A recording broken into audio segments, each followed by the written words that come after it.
Marine Le Pen a fait appel de sa condamnation à 5 ans d'inéligibilité, 4 ans de prison dont 2 fermes et 100 000 € d'amende pour détournement de fonds publics. On fait le point sur ces recours avant l'élection présidentielle de 2027. Il y a plusieurs scénarios possibles à l'issue de cet appel parce que la Cour d'appel réexaminera l'intégralité du dossier. Premier scénario envisageable, ça serait des relax qui seraient prononcés parce qu'on estimerait que les faits n'auraient pas été commis et que les infractions reprochées ne seraient pas caractérisées.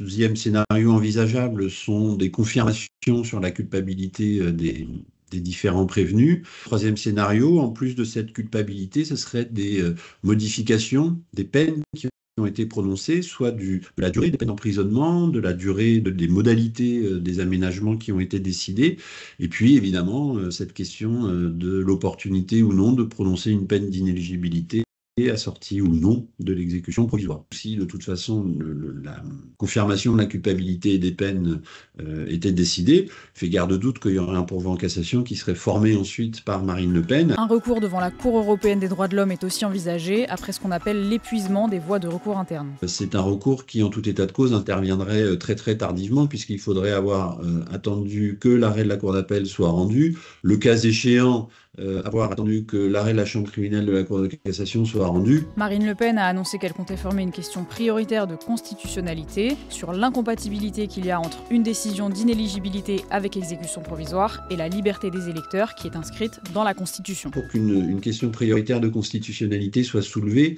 il faut qu'elle soit soulevée devant un juge, donc cette QPC, elle ne peut pas être soulevée aujourd'hui à partir de rien, c'est nécessairement au cours d'un procès, donc lorsque l'affaire sera examinée devant la Cour d'appel, qu'elle aura l'occasion de présenter sa QPC.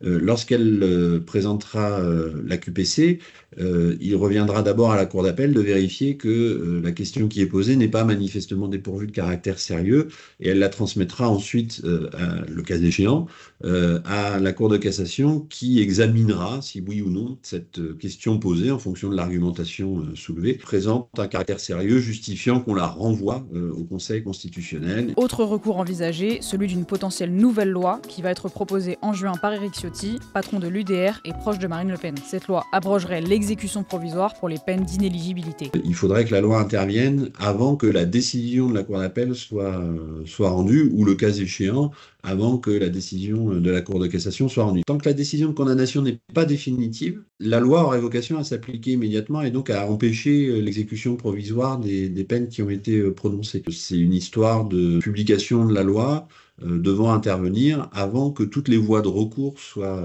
épuisées.